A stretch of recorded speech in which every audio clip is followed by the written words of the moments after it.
Hey guys, afternoon. It's your girl, the humble survivor, back with another video. I know I'm bringing another one kind of quickly, but it just something that I wanted to talk about. So I'm new to YouTube.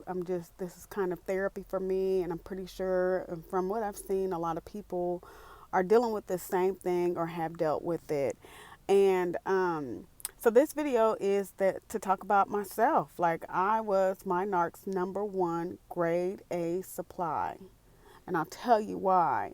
But there's all different types of supplies that these narcissistic people have for different reasons, and it took me a long time, okay? A very long time. Whew, I can't even believe it that I even, as looking back, like, why did you stay so long? But I got with mine when I was 19 years old. And of course, at that age, you don't know anything. You don't hear the term narcissistic. You don't even hear the word toxic as much. You know what I'm saying? Because, some people are not in relationships that long at that age. And so he got with me. He kind of pointed me out. He was the popular guy, you know what I'm saying, around in our small city, and I didn't have many boyfriends. I was very quiet. I kept to myself. So he was scoping and lurking and trying to get me, and he got me. We dated for a little while, and we had our first kid. And that's where it started, where the cycle really began at a very early age. But with me not having the knowledge and just really wanting my relationship to work and willing to do anything and change myself and my inner self and my physical self to appease this man who was never from the beginning going to ever change. But I always felt that he was going to change. But I was his grade A supply, definitely. He could get anything and everything out of me. He can get sex, he could get money, he could cheat on me and me not know it. He could come home, he can go out all night. One thing he was good at was going out all night. Come home 3 or 4 o'clock in the morning and raise hell with me. They wants to fight with me, and I would say, you've been out all this time. Sometimes I wouldn't open the door, and he'd go into this rage, and he'd do something like bang on the door. He's broken windows before, but he would literally go out, have his good time, and then come home to fuss with me. And then he would fuss with me just so we would argue, and he would leave to go be with the other supply. That's what he was doing. I didn't know it at the time, but just paying attention to all his patterns. One thing, their patterns usually never change. His never changed. He tried to, as he got older, he just he started to, and he secluded me in a sense away from my family. Um, they go out and they do whatever they want to do because they know you're at home. You're not going to do anything because you know what? You don't want to raise no hell. You don't want any problems. You don't want any pettiness. So I was my narc's number one supply, grade A supply.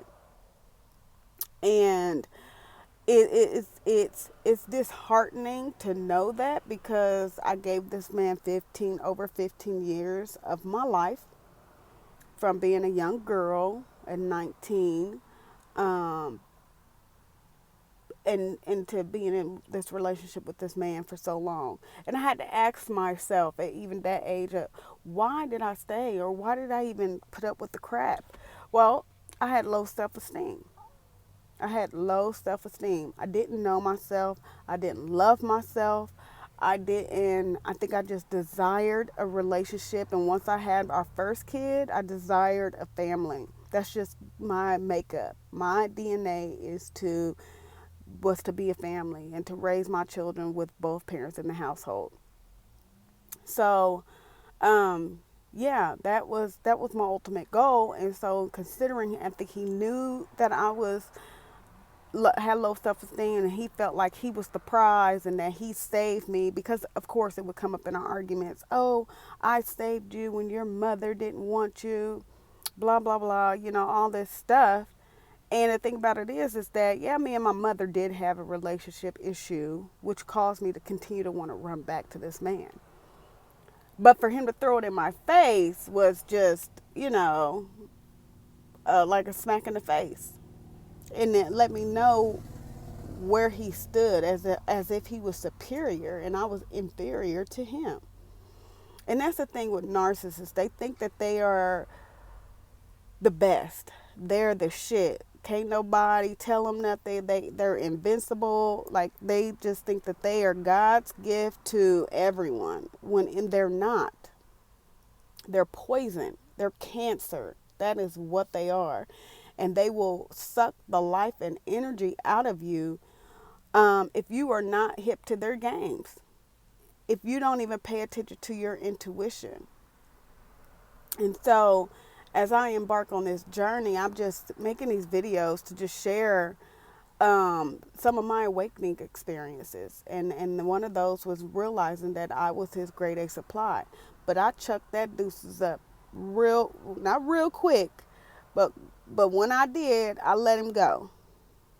And the journey is not easy, but it's enlightening, it's refreshing. I watch other subscribers that I enjoy to watch, to understand some of the things that they have went through. But yeah, the narcissist is literally, if he keeps coming back to you over and over again, but also mistreats you, you're his supply. Whatever it is that you're giving him. I don't know if it's sex, money, maybe you watch his kids, maybe you take care of his kids, maybe you do something for his mama. Whatever it is just supply. So, if you like my videos, or if not, just leave a comment, maybe. Like, subscribe, and I'll talk about more things that I've experienced in this 15 plus years, because trust me, I have a lot to say. Again, peace and blessings from the humble survivor. Y'all have a great day.